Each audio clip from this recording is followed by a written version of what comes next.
بسم اللہ الرحمن الرحیم انما المؤمنون الذین اذا ذکر اللہ وجلت قلوبہم واذا تلیت علیہم آیاتہ زادتہم ایمانا وعلی ربہم یتوکلون۔ یہ آیہ بھی انسان کی تربیت کے لیے بہت اہم ہے۔ اللہ تعالیٰ فرماتا ہے کہ انما المؤمنون الذین، مومن کون ہیں؟ اب مومن کی اللہ تعالیٰ پہچان بتا رہا ہے کہ مومن کی خصوصیات کیا ہیں اور مومن کی امتیازات کیا ہیں۔ پہلی چیز جو مومن کے بارے میں فرمائی، انما المؤمنون الذین اذا ذکر اللہ وجلت قلوبہم، جب مومن کے سامنے اللہ کا ذکر آتا ہے تو اس کے دل میں خوف خدا پیدا ہوتا ہے۔ یہ مومن کی علامت ہے۔ یعنی جب کسی مومن کے سامنے ذکر خدا ہوتا ہے، اللہ کا ذکر ہوتا ہے، تو یہ اللہ کے خوف کی وجہ سے اس کے دل میں اللہ کا خوف پیدا ہوتا ہے، اللہ کا ڈر پیدا ہوتا ہے کہ وہ رب مجھے دیکھنے والا ہے، وہ مالک مجھے دیکھنے والا ہے، اس کی نظر ہم پر ہے۔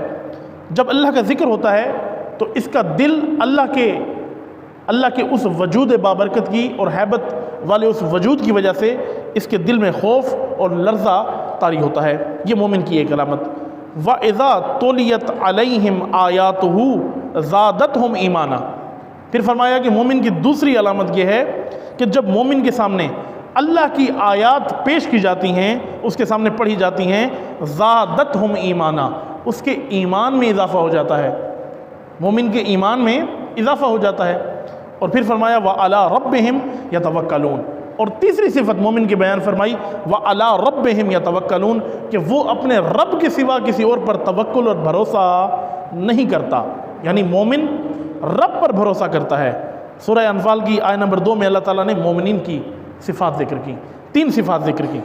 پہلی صفت کہ جب اللہ کا ذکر ہوتا ہے تو مومن کے دل میں اللہ کا خوف پیدا ہوتا ہے۔ دوسری وَإِذَا تُلِيَتْ عَلَيْهِمْ آيَاتُهُ زَادَتْهُمْ ایمانا، اور جب مومن کے سامنے اللہ کی آیات پڑھی جاتی ہیں، پیش کی جاتی ہیں، تو اس کے ایمان میں اضافہ ہوتا ہے۔ اب ہم دیکھیں، ساری زندگی ہم نے اللہ کا ذکر بھی سنا، کیا اللہ کا ذکر سننے سے ہمارے دل میں اللہ کا خوف پیدا ہوا یا نہیں ہوا؟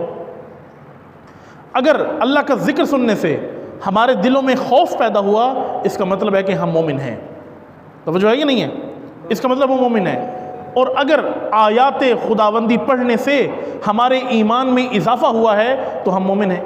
قرآن کہہ رہا ہے انما المؤمنون الذین اذا ذکر اللہ وجلت قلوبہم، جب ذکر خدا ہوتا ہے ان کے دل میں خوف خدا پیدا ہوتا ہے۔ وَإِذَا تُلِيَتْ عَلَيْهِمْ آيَاتُهُ زَادَتْهُمْ ایمانا، اور جب ان کے سامنے آیات خداوندی پڑھی جاتی ہیں ان کے ایمان میں اضافہ ہو جاتا ہے۔ وَعَلَىٰ رَبِّهِمْ يَتَوَكَّلُونَ، اور یہ وہ لوگ ہیں جو اللہ کے سوا کسی اور پر بھروسہ نہیں کرتے، اپنے رب پر بھروسہ کرتے ہیں۔ یہ بہت بڑی بات ہے۔ یتوکلون، توکل کرنا، اللہ پر بھروسہ رکھنا، یہ بہت بڑی بات ہے۔ آج اس زمانے کے اندر بہت کم لوگ ہیں جن کا کامل بھروسہ ان کے اپنے رب پر ہے۔ ایسا نہیں ہے، بہت کم لوگ ہیں۔ اگر کوئی ایسا شخص ہے تو بہت خوش نصیب ہے جس نے اپنے رب کے سوا کسی اور پر توکل نہیں کیا۔ اگر امید باندھی ہے تو اپنے رب سے باندھی ہے، اگر بھروسہ کیا ہے تو اپنے رب پر بھروسہ کیا ہے، دنیا پر بھروسہ نہیں کیا۔ کیونکہ یہ انسان کی عقل کا تقاضا ہے کہ انسان کسی کمزور چیز پر بھروسہ نہیں کرتا۔ اگر انسان کسی ایسی چیز پر بھروسہ کرتا ہو جو خود ناتوان ہے، جو خود مدد کی طلب رکھتی ہے اور اس کو خود مدد کی ضرورت ہے، اور ہم اسی سے امید لگائے بیٹھے ہوں، تو اس کا مطلب ہے کہ ہم نے صحیح منبع سے امید نہیں لگائی۔ امید انسان بھروسہ اس منبع سے لگائے جو سب چیزوں کا سرچشمہ ہے، وہ ذات خداوندی ہے، جو کسی عیب اور نقص نہیں رکھتی، جس کے اندر نہ کوئی عیب ہے نہ کوئی نقص ہے، پر ہے تمام کمالات سے، سرچشمہ ہے وہ، اللہ کی ذات سرچشمہ ہے۔ کوئی چیز ایسی ہے جو اللہ کی ذات کی طرف سے ہمیں حاصل نہیں ہو سکتی۔ ہر نعمت جو ہمارے پاس موجود ہے وہ اللہ کی دی ہوئی ہے۔ ہر مشکل سے نکالنے والا خدا ہوتا ہے، ہر مشکل میں مدد کرنے والا خدا ہوتا ہے، انسان کی توبہ قبول کرنے والا خدا ہوتا ہے، نعمات دینے والا خدا ہوتا ہے۔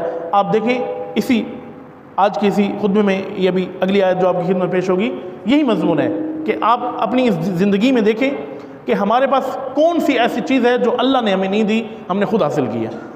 انسان غور کرے، سوچے کہ ہماری اس دنیا کے اندر، ہمارے گھر میں، ہمارے کھیت ہیں، ہمارے جسم میں، ہمارے پاس جو کچھ بھی موجود ہے، کوئی ایسی چیز ہے جو ہماری خود کی ہو، وہ اللہ نے ہمیں نہ دی ہو؟